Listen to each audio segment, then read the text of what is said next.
The Lord be with you. and with your spirit.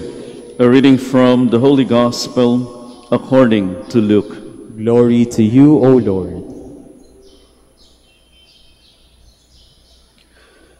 Jesus told his disciples a parable.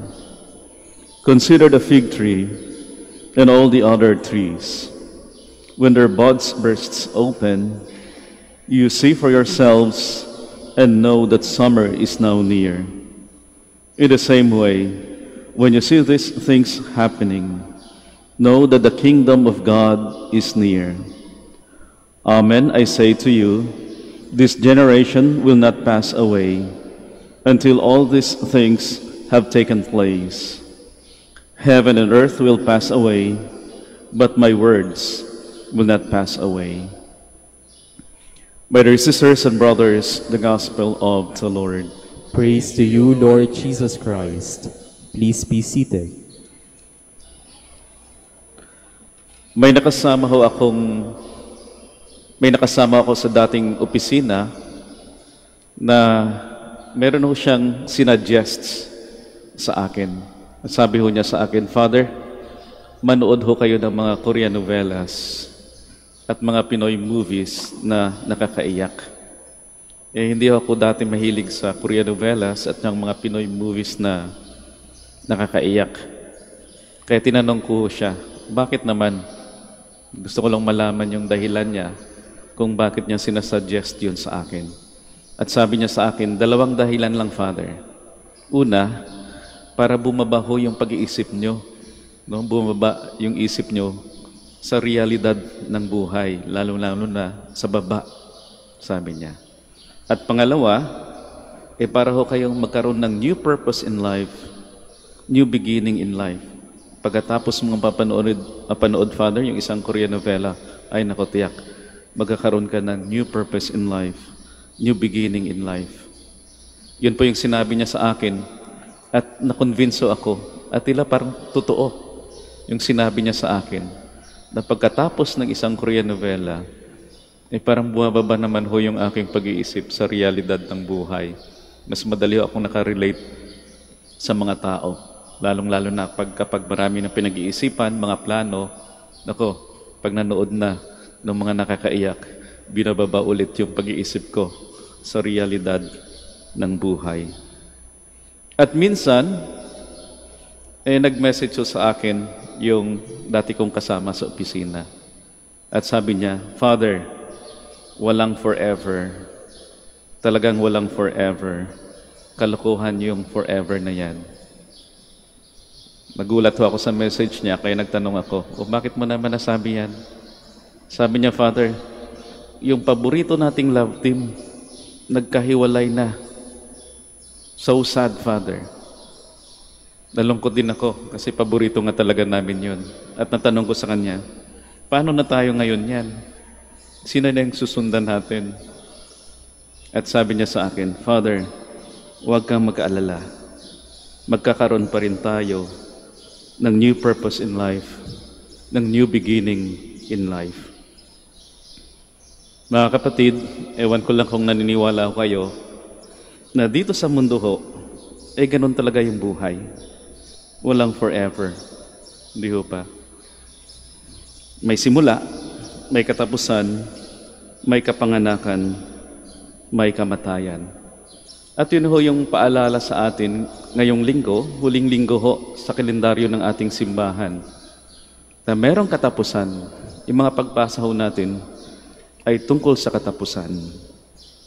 At 2 bagay yung maaari nating tingnan sa kapag katapusan yung pinag-uusapan ho natin. Una, yung katapusan ay isang magandang realidad din ho ng buhay. Di ho ba? Magandang realidad din yan. Nakakatakot, minsan, pero magandang realidad ng buhay. Halimbawa, kapag pinaghihirapan ka ng asawa mo, pinahirapan ka ng boss mo sa opisina, pinapahirapan ka ng mga kasama mo sa trabaho, pinahirapan ka ng pamilya mo, at yung kaibigan mo, sinasaktan ka pa, iniiwan ka. Di ba? Kahit masakit, yung katapusan na yan, kahit papaano, pwede pa rin tayong ngumiti, di ho ba? Kapag nakita mo sila, mapapangiti ka na lang. At sasabihin mo sa sarili mo, balang araw, mamamatay ka rin. Di ho ba? Isang magandang realidad. Ibig sabihin, may katapusan ho sa paghihirap ho natin. At magandang life skill ho yan. Magandang tandaan ho yan na may katapusan yung paghihirap natin. Kaya sa tuwing nahihirapan ho tayo, sa tuwing meron ho tayong pinagdaraanan sa buhay, ay sana magkaroon ho tayo ng pag-asa. Magkaroon din ho tayo ng kapayapaan sa sarili. At magkaroon lang ho tayo ng new purpose in life. Dahil merong katapusan. At ang katapusan ay isang magandang realidad din ho. Pangalawa, ito yung palaging nakikita natin na yung katapusan ay isang masakit na realidad ng buhay. Lalong-lalo na kapag nakita ho natin yung katapusan bilang katapusan ng isang magandang bagay, magandang pagsasama, o magandang pangarap. Wala na ho yung aming tatay. Namatay ho, pumanaw ho yung aming tatay nung ako'y nasa seminaryo. At inspirasyon ko sa aking bukasyon yung aming tatay. Kasi ayaw niya ho pumasok ako ng seminaryo. Siguro dahil 4 kaming magkakapatid, pangalawa ho ako, at nag-iisang lalaki sa pamilya. Kaya nung pumanaw yung aming tatay, masakit ho para sa akin. Masakit ho para sa akin. At naisipan ko noon na lumabas na lang ng seminaryo. Kasi parang nabawasan yung inspirasyon ko sa aking bukasyon. Nung sinabi ko ho sa aming formator na yon, yung ginawa ho ng formator namin, nung sinabi ko, Father, wala na ho yung aming tatay, uuwi po ako. Nung sinabi ko ho yun sa aming formator, bigla niya akong niyakap. At sabi niya sa akin, di ako na ngayon yung magiging tatay mo. At yung gesture na yun ng aming formator, very consoling para sa akin. Masakit, pero merong konsolasyon.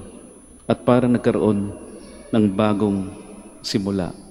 At nasabi ko lang sa sarili ko, ang bilis naman ng bawi mo, Lord. Masakit, pero merong kaagad isang konsolasyon. Mga kapatid, walang forever dito sa mundo. May katapusan. Maganda man yan o masakit. Ang mahalaga lang ho, wag lang ho tayong makalimot sa mas makapangyarihang realidad ng buhay. At ano ho yun? At magandang life skill din po ito. Na merong Diyos. Lalong-lalo na sa tuwing nakakaranas ho tayo ng isang katapusan. Merong Diyos. Ang Diyos na walang simula at walang katapusan. Ang Diyos na umaakayo sa atin sa isang mas magandang hangarin, sa mas magandang simula, sa mas magandang buhay. Kasi siguro, wag lang ho tayo minsan mag-inarte kapag nakakaranas tayo ng katapusan. Siguro panandalian, pagkatapos kailangan din ho natin mag-move forward. Kailangan din natin mag-move on. Sinasabi ho nila. Naalala ko rin, meron ho kaming columbari sa Santo Domingo, sa Quezon City. At minsan ako yung in charge doon sa columbari na yon. At halos araw-araw, pinupuntahan ko yung aming columbari. At may napansin ako na araw-araw na andun ho, mag-ama. At minsan nakausap ko yung anak. Tinanong ko rin yung background kung bakit nandun sila sa araw-araw dun sa columbari. At sabi ng anak, Father, mahal na mahal ho ng tatay namin yung aming nanay. Kaya masakit para sa kanya na pumanaw yung aming nanay. Kaya araw-araw ho nandito kami. At kailangan ko ho na tumigil muna sa trabaho para samahan yung aming tatay. Kasi Father, kapag hindi ko nadala dito yung aming tatay, mukhang nag-iinarte siya. Sana nga makamove forward na yung aming tatay. In every end we encounter in life, wag tayo makalimot. God is with us, Emmanuel. He promised that He is always with us and He is true to His words. Narinig natin sa ating Ebanghelyo.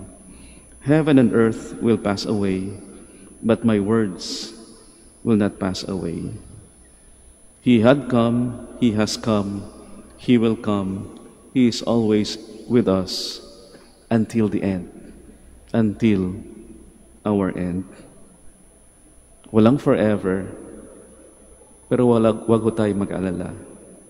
May Diyos, and God is always giving us new purpose in life, new hope, new beginning, new life with Him.